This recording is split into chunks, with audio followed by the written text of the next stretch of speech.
আসসালামু আলাইকুম, কেমন আছেন সবাই? বিনুর বিশ্বে আপনাদের সবাইকে জানাই স্বাগত।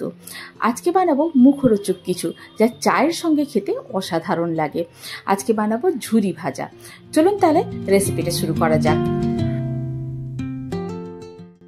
এই ঝুরিগুলো তৈরি হয় বেসন দিয়ে।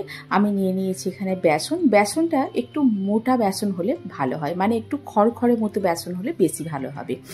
আর তার সঙ্গে নিয়ে নিচ্ছি এখানে কালো জিরে। আপনারা যদি চান এর সঙ্গে পোস্ত দিতে পারেন, বা সাদা তিল দিতে পারেন, বা জোয়ানও দেওয়া যেতে পারে। এবারে অল্প অল্প একটু করে জল নিয়ে এটাকে মেখে নেব। খুব বেশি জল কিন্তু একসঙ্গে দেওয়া যাবে না, কেননা বেসন যেহেতু অল্প অল্প জল দিয়ে গুললেই এটা মাখা হয়ে যাবে। এই যে দেখুন, একটু শক্ত শক্ত মাখা হবে, তবে খুব বেশি শক্ত নয়, আবার খুব বেশি নরমও নয়, মিডিয়াম মাখতে হবে। এবারে নিয়ে নিয়েছি একটা ঝুরি ভাজার কল। ঝুরি ভাজার কলে সাদা তেল খুব ভালো করে গ্রিস করে নেব, যাতে করে যখন আমি বেসনের ডোটা দেব যাতে খুব সহজে বেরিয়ে আসে, আটকে না যায়। প্রথমেই তৈরি করব আমি মোটা ঝুরি, তাই মোটা যে ছাঁচটা আছে সেটা নিয়ে নেব। এই ঝুরি ভাজার মেশিনটা আপনারা অনলাইন অফলাইন দুই জায়গায় ইজিলি পেয়ে যাবেন। এবারে বেসনের যে ডোটা তৈরি করে রেখেছিলাম সেটা দিয়ে দেব, দিয়ে মুখটাকে বন্ধ করে দেব খুব ভালো করে। তবে খুব টাইট করার দরকার নেই, কেননা খোলার সময় অসুবিধা হবে।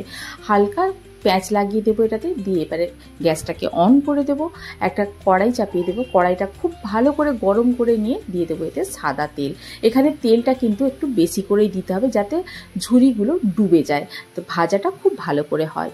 তেলটা খুব ভালো করে গরম করে নিয়ে আঁচটাকে আমি মিডিয়ামে করে এবারে কলটাকে এরকমভাবে ঘোরালেই মোটা ঝুরি রেডি হয়ে যাবে। কয়েকটা জিনিস মনে রাখতে হবে এই সময়, যখন ঝুরি ভাজাটা আমি কলটাকে ঘোরাবো তেলের ওপরে, হাতটাকে একটু ওপরে রাখতে হবে, তা নাহলে তেলের যে ভাবটা থাকে সেটা হাতে লাগবে। আর ঝুরি ভাজার সময় আঁচটাকে মিডিয়ামে করে দিতে হবে, কেননা এগুলো খুব হালকা হয়তো পুড়ে যেতে পারে ঝুরিগুলো। আর আস্তে আঁচে করতে হবে, যাতে করে ভেতর পর্যন্ত খুব ভালো করে মুচমুচে হয়ে ভাজা হয়ে যায়। এটা কিন্তু এমনিতেই মুচমুচে হয়ে যাবে, এর জন্য কোনো খাওয়ার সোডা বা অন্য কোনো কিছুই দিতে লাগবে না।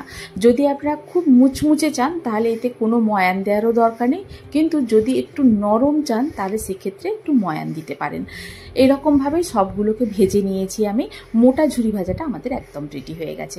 এবারে তৈরি করব কিছুটা সরু ঝুরি ভাজা, মানে সেও যেটাকে বলে। প্রথমেই কলের মধ্যে দিয়ে দেবো সেই ছাঁচটা সরু ঝুরি ভাজার, আর দিয়ে দিচ্ছি এখানে বেসনের ডোটা। এখানে কিন্তু মনে রাখতে হবে সরু ঝুরি ভাজা যখনই করব এতে কিন্তু কোনো কালো জিরে বা অন্য কোনো কিছুই দেওয়া যাবে না, শুধু বেসন দিতে হবে। ঝুরিটা ভাজার সময় আপনারা খেয়াল করবেন যে আমি অন্য কোনো রকম মশলাপাতি বা লবণও দিইনি। ঝুরিটা ভাজা কমপ্লিট হয়ে গেলে ওপর থেকে আমি একটু বিট লবণ দিয়ে দিয়েছিলাম। আপনারা যদি চান আপনাদের পছন্দ মতো যে কোনো মশলা দিতে পারেন, যে কোনো ফ্লেভার দিতে পারেন এতে। তাহলে রেডি হয়ে গেল আমার সরু ঝুরি এবং মোটা ঝুরি।